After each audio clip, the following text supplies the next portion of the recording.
তুমি কে আমি কে দাবি আমাদের একটাই, দরকার পড়লে আমরা চালামু টোটো। প্রিন্সিপাল স্যার, পোলাপান তো অটো বাসের লিগে গেট আটকে আন্দোলন করতেছে। অগো দাবি মাইনে না নিলে তো আমগো কলেজ থেকে বাইরেতে দিব না। এটা তো আমিও দেখতাছি, কিন্তু ওকে শান্ত করবো কে? স্যার, ওই স্যারের কি জানামু? আরে না, হেরে জানানো যাবো না। হেরে জানাইলে হয়তো পোলাপানটা শান্ত করবো না, হয়তো ডিরেক্ট মাইরা লাইবো।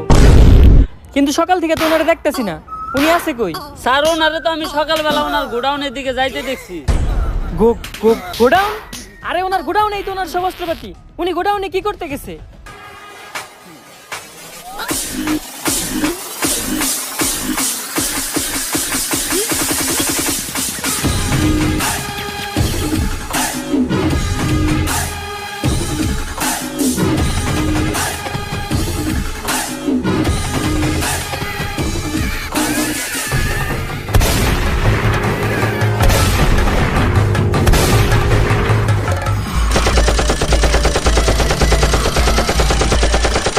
বন্ধুরা, লাশ পড়ছে, লাশ আরো পড়বে, কিন্তু আমাদের দাবি না মানা পর্যন্ত আমরা এখান থেকে যাব না। কি আর যাবো না? গুলি চলতেছে, আমরা সবাই যাবো, একজনও থাকবো না।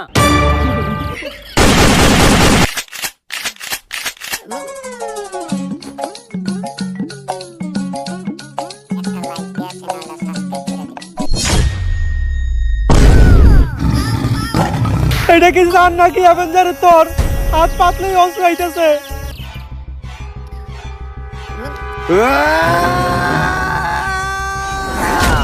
না, কি হইছে দোস্ত? একটা স্যার যে আমগো সব ছাত্রগুলোরে মেরে লইছে। এর লেগে আমি তোরে কইছি ডেট এক্সপায়ার মাল খাইছ না। টিয়ার অভাবে ভিড়ির ভিতরে ধন্যা পাতা বইরা খাস। আদে বাদে সবজি খাইতে খাইতে উল্টা পাল্টা স্বপ্ন দেখো। এটা তোর একটা স্বপ্ন দোষ আছিল, দুঃস্বপ্ন আছিল। আরে না, 7 দিন ধরে আমার কালাপাতাটা চুলকাইতেছে, আর কবি কইছে কালাপাতা চুলকাইলে নিশ্চিত খারাপ কিছু ঘটে। এটা কোন কবি কইছে? কবি তো আমি নিজেই। আরে বেটা, জেনে চুলকাইতেছ না মলম লাগা। দুনিয়াতে এমন কোন সারি পয়দা হয় নাই যে আমাকে ক্লাস 10 এর স্টুডেন্টকে গায়ে হাত তুলবো। অলরেডি আমরা 117 জন রে স্কুল থেকে খেদাইছি। তোর ওই স্যার যদি আহে 118 হয়ে দিবি। তাই জানি হয়। স্যার, এই ক্লাসে আপনি ক্লাস নিতে যান। না স্যার, আপনি যান। আরে স্যার, যান না। আরে স্যার, এখন আপনার পিরিয়ড, আপনি যান। না স্যার, আমি এই ক্লাসে ক্লাস নিতে যাবো না। কি ব্যাপার, আপনার ক্লাসে না যায় এইখানটারে গল্প করতেছেন কেন? স্যার, এই ক্লাসের স্টুডেন্ট এতই খারাপ, যেই স্যার এই ক্লাসে ক্লাস নিতে যায় সে স্যার আর এই স্কুলে টিকতে পারে না। তাই আমরা কেউ এই ক্লাসে ক্লাস নিতে যাইতে চাই না। আপনারা শিক্ষক হয়ে সামান্য স্টুডেন্টের দেহে ভয় পান? এটা কোন ক্লাস কোন? আমি ক্লাস নিতে যাইতাছি। স্যার, এটা ক্লাস 10। ক্লাস 10? আল্লাহ, আমি এই ক্লাসের সামনে আইছি কে? আগের বার আইছিলাম, ওরা আমার প্যান্ট খুলে রেখে দিয়েছিল, আমি এই জায়গায় থাকতে পারুম না। স্যার, কই যান? কোন তো নিউটনের দ্বিতীয় সূত্র কি? F = m a। তার মানে ক্লাসটা আপনারই নিতে হইব। কোন সূত্র কোনে গিয়ে মিলাইলো? কিছু তো বুঝলাম না। যাই, ক্লাস যেহেতু নিতে হইব, আগে এটা খেয়াল হই। স্যার, এটা কি খান? পিল বাবার মন্ত্র পড়া মুত, এটা খাইলে ভিতরে ডর ভয় থাকে না।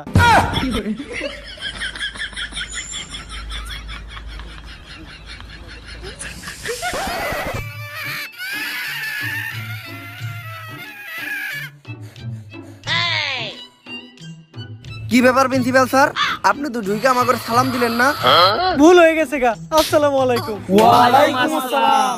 তা প্রিন্সিপাল স্যার, আজকে আপনি হঠাৎ করে আমাকে ক্লাসে ক্লাস নিতে আইছেন নাকি? ক্লাস নেওয়ার আগে আপনি আমাকে একটা শায়রি শুনেন। যেই স্যার নিতে আইবা আমাকে ক্লাস, কালকেই পদ্মা নদীতে পাওয়া যাবে তার লাশ। ঠিক। আরে না, আমি তো তোমার কাজ চাই নাই, আমি আইছি তোমার খোঁজ খবর নিতে। এই স্কুলে তোমার কোনো সমস্যা হইতেছে না তো? স্যার, সমস্যা তো একটা আছে, আমার ক্যান্টিনে বেনশন পাওয়া যায় না, ওটার একটা ব্যবস্থা করে দেন। বাবা, সামনের মাসে তোমাকে এসএসসি পরীক্ষা, তো তোমাকে তো কখনো পড়তে দেই না। স্যার, আপনি কি কখনো টয়লেট করেন? হ, করি তো বাবা। কই, আমরা তো দেখি না। বাবা, পড়ালেখাটা অনেক জরুরি, সব সময় মাথায় রাখবা। পড়ালেখা করে যে গাড়ি ঘুরাই চড়ে সে। স্যার, তাহলে আপনি প্রতিদিন স্কুলে আইটা হেন কেন? এই যে আমার বন্ধু মনি, প্রতিবার ক্লাসে ফেল করে, আর নিজের নামটাও ঠিক মতো বানান করতে পারে না। তারপরেও আরন ভাই ভাষণ দিয়ে নিয়ে স্কুলে আহে, আর আমাকে স্কুলের টিচারেরা রিক্সা দিয়ে আহে, সাইকেল চালায় আহে, কেউ কেউ তো আবার আপনার মতো আইটাও আহে। এর থেকেই বোঝা যায় যে প্রবাদ ভুল আছিল। আসলে প্রবাদটা হইবে এমন, পড়ালেখা করে যে গাড়ি ঘুরাই চড়ে না সে। বাবারা, তোমরা চিল্লাচিল্লি করো না, পাশের রুমে ক্লাস চলতেছে। এই স্কুল তোমাকে নিজের স্কুল মনে করো। এটারে আমাকে নিজের স্কুলে মনে করবো? হ বাবা। তাহলে তো আমাকে স্কুলে আমরা যা মন চাই তাই করতে পারি। তাড়াতাড়ি আমাকে ক্লাস থেকে বাইরো। আজকের থেকে যেন এই ক্লাসে তরে না দেখি। এই ক্লাসে কে, এই ক্লাসের আশেপাশে যেন তরে না দেখি। বাইরো বাইরো নাকি বাইরো। আমি বাইরে হলার বু অনেক চিন্তায় আছি, কোনো কাম কাজ তো করি না, আমার ভবিষ্যতে আমি কি করবো? আরে বেটা তুই ছেলে তো বিনামূল্যে থেকে টাকা ইনকাম করতে পারস। এটা কিভাবে? প্রথমে এই ভিডিও ডেসক্রিপশন বক্সে দেওয়া লিংক থেকে বিনামূল্যে যা আর একটা অ্যাকাউন্ট খুলে নি। আর অ্যাকাউন্ট খোলার সাথে সাথে তুই পেয়ে যাবি 10,000 টাকা ডেমো বোনাস, যেটা দিয়ে তুই ট্রেড করতেও পারবি এবং ট্রেডিং শিখতেও পারবি। আর ট্রেড শেখার পর তুই এই জায়গায় রিয়েল মানিও ইনভেস্ট করতে পারবি। আর এখানে ডিপোজিট করাও কিন্তু একদমই সহজ। উপরে থাকা ডান পাশে ডিপোজিট অপশনে ক্লিক করে বিকাশ, নগদ বা অন্যান্য মাধ্যমে তুই টাকা উইথড্র এবং ডিপোজিট করতে পারবি। তাছাড়া তুই কিন্তু তোর বন্ধুদের সাথে রেফার লিংক শেয়ার করেও আর্ন করতে পারবি। আর এখানে থাকছে 24 ঘন্টা কাস্টমার সার্ভিস, যে কোনো প্রয়োজনে তুই তাদের সাথে যোগাযোগ করতে পারবি। এখন চল তোর আমি একটা ট্রেড করে দেখাই। আর মার্কেট দেখে আমার মনে হচ্ছে যে মার্কেট উপর দিকে যাবে, তো আমি একটা উপর দিকে ট্রেড নিলাম।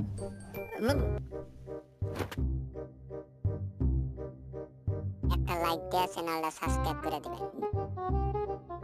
এই দেখ আমি প্রফিট করে ফেললাম, চাইলে কিন্তু তুইও পারবি। তো আর দিও না করে এক্ষুনি এই ভিডিওর ডেসক্রিপশন বক্স এবং কমেন্টে দেওয়া লিংক থেকে যা, ইনভেস্ট কর আর কম ইনভেস্টে বেশি প্রফিট কর। আমি আমার 50 বছরের ক্যারিয়ারেও এত অপমানিত হই নাই, আমি আর এই প্রতিষ্ঠানে থাকবো না। কিন্তু স্যার আপনার বয়সই তো 40। অনেক আশা ছিল আমার প্রতিষ্ঠান থেকে এবার এসএসসিতে অনেকগুলা গোল্ডেন এ প্লাস পাইবো, মনে হয় এটা আর সম্ভব না। এই দুনিয়াতে কি এমন কোনো টিচার নাই যে এই স্টুডেন্ট গুলার মানুষ করা পারবো? স্যার আমার কাছে এমন একজনের সন্ধান আছে যে কিনা করে মানুষ করা পারবো। সে প্রতি রাতে একটা করে ছাত্র ভাইরা ঘুমাইতে যায়, সারা রাত সে ছাত্রকে লাশের উপরে ঘুমায়। সকালে উঠে সে পানি খায় না, খায় ছাত্রকে কাঁচা রক্ত। তারপর সে নাস্তা করে ছাত্রকে পা দিয়া বানানো নেহারি দিয়া। অন্যান্য স্যারের কাছে বই খাতার কালেকশন থাকে, কিন্তু তার কাছে কালেকশন থাকে অস্ত্রের। মানুষ সকালে যায় টয়লেটে হাঁকতে, কিন্তু সে যায় ছাত্র মারতে। তারই তো দরকার, কে সে? Omar from Switzerland.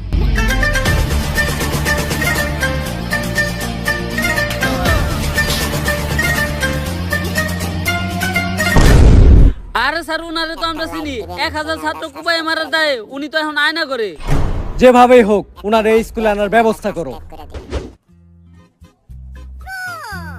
পিছনের চুলগুলা বাবরি কইরা কাট, আর দুই সাইডের চুলগুলা তেরত কইরা ফালাই দিয়া মাঝখানের চুলগুলা খাড়া কইরা রাখ।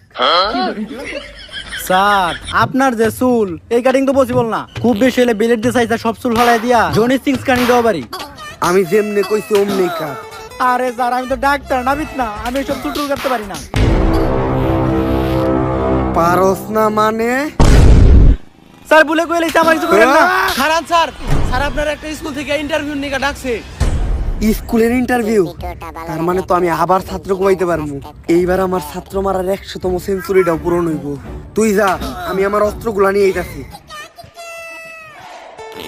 ভাই আপনারে হ্যাঁ মারতে হয়েছিল কে?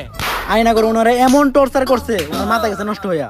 আর আমি হইলাম তার ডাক্তার, মাথার চুল ফালাইয়া সব রকম থেরাপি দিয়া অনেক চেষ্টা করছি, কিন্তু তারা ভালো করতে পারে নাই। তার নেশা একটাই, ছাত্র মারা। তার পেশাও একটাই, ছাত্র মারা। উনি যতক্ষণ ছাত্র মারে ততক্ষণই উনি ভালো থাকে। ছাত্র না মারতে পারলে তার মাথা ঠিক থাকে না। উনার আগে ডাক্তারে উনি একটা প্রশ্ন করছিল, কিন্তু উত্তর দিতে পারে নাই, তাই মারি লাইছে। ডাক্তার মানুষ হয়ে সামান্য প্রশ্নের উত্তর দিতে পারে নাই? কি এমন প্রশ্ন করছিল? আর ডাক্তারের পরে সায়েন্স নিয়া হ্যাঁ প্রশ্ন করছে কমার্সের। আর উনি একটা কথাই শুনতে পারে না, সেটা হলো পারি না। আর কেউ যদি মনের বলে এই কথাটা বলে ফেলে, তাহলে তার আর কখনো বাঁচানো সম্ভব না। স্যার এই যে উনি। Omar from Switzerland. তো স্যার ওর লিগে তো কিছু কোয়ালিফিকেশন দরকার, আপনি কি আপনার সার্টিফিকেট গুলো আনছেন? এই জায়গায় আমার কুমফুর সার্টিফিকেট আছে, আছে আমার 128টা মামলার কাগজ, আরো আছে আমার সব অস্ত্রের লাইসেন্স। এগুলা দিয়ে তো টিচারের চাকরি পাওয়া সম্ভব না। আপনার কি আর কোনো স্কুলের সার্টিফিকেট নাই? আর কি কোনো সার্টিফিকেট লাগবো? আরে না, আর কোনো সার্টিফিকেট লাগবে না, আমি তো মজা করতেছিলাম। আর স্কুলে ঢোকার সময় আমি কিছু প্লেয়ার পোলাবার নেমেরে লাইছি, আমি এখন পিটি করাইতে যাইতেছি। এই ফাঁকে আপনি লাশগুলা গুম করার ব্যবস্থা করেন। কিন্তু ওরা কি দোষ করছিল? আমি ওগরে নিউটনের সূত্র ধরছিলাম, পারে নাই, তাই মেরে লাইছি।